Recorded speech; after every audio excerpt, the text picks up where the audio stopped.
I'm talking with Dave Carroll of United Breaks Guitars fame, and he actually wrote and presented three different videos on YouTube. The first one is drawing the most attention and attraction, but I have to tell you, Dave, in that second one, at the end, when the van backs up over the guitar, goes forward and then backs over again, that's absolutely priceless. Yeah, we loved that story.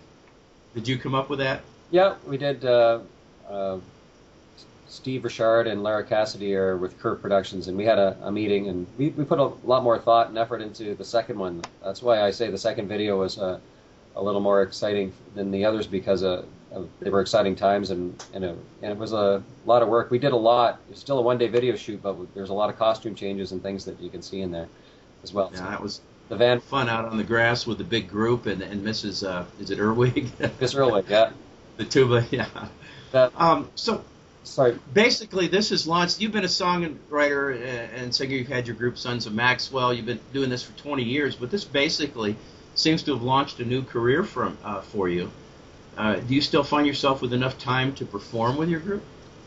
Absolutely, and when I released United Breaks Guitars, I was already working on a solo career as well. So my brother Don is a full-time firefighter in Halifax now, and we still play together. We just don't go on the road for prolonged road trips, and we pick and choose our gigs more carefully in Sons of Maxwell.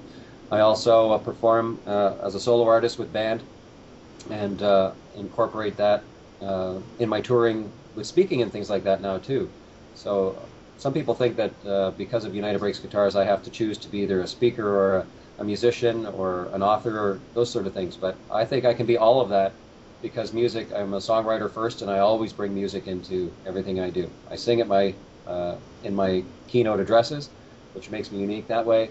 And when my book with Hay House Publishing comes out in May, I'm giving away 6 songs that will be relevant to the story or explain part of who I am. So music's always a part of everything I do. Well, and you tell stories in everything you do, all of your music, and so I guess it would be sort of a natural to wrap it together. And you mentioned your book. You do have a book coming out, United Breaks Guitars, The Power of One Voice in the Age of Social Media. So I imagine you're pretty excited about that. I am. I've never written a book before, and people had asked, did I get a ghostwriter to do it? And the answer is no, because I figured this is the only time in my life, if I don't do it now, that anyone will ever ask me to write anything. So I took the opportunity and spent the summer writing the book, and they said I needed 30,000 words, and to me that sounded like a lot. So I blew 500 on the title, and here we are today. Well, good. I was going to ask you that question, so I'm glad you addressed it yourself about writing it yourself. That's great. So you are a popular speaker now. You have engagements around North America, and so much of it revolves around United Breaks Guitars. And I've also noticed that you've become somewhat of an expert on customer service. CBC in Canada used you to answer questions from viewers about their customer services experience. But you said you've always been interested in the subject, so I guess that sort of fits right in there too. It does.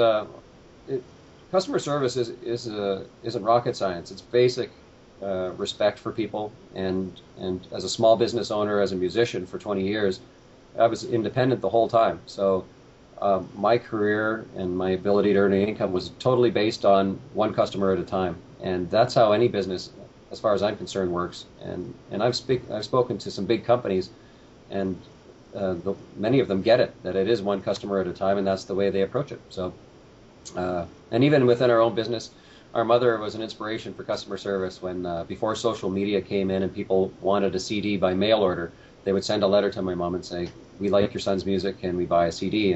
And she's always done the mail order, but in those early days, she would actually knit them a dishcloth and wrap the CD in that for padding.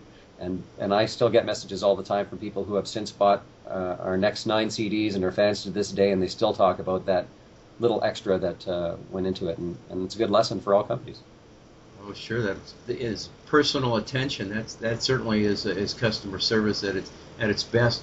So you mentioned Don and being a full-time firefighter. I guess Don and the other members of Sons of Maxwell had their 15 minutes of fame courtesy of the videos. Well, Don's not actually. Enjoy that. Don's not in the video, and that's one of the things that people notice. Sons of Maxwell is my brother Don and I, and then we have friends that play in the band. And I asked Don if I said, remember that song that I wrote about United Airlines? We're going to be shooting a video for that next week on Tuesday. Do you want to be in it? And he said, I got to work. So I said, okay, well, probably not that many people will watch it. No big deal. And so people were looking for some sort of acrimonious fracture in the band, and it was that simple that Don had to work that day. But the other guys, little did he know. but the other guys, though, really they liked it. And for me, the highlights for me weren't necessarily some of the things that happened to me, but it'd be things like CNN and seeing my friends on the Situation Room wall screen and with their sombreros singing. It's how the music brought my friends and I together that I like most about it.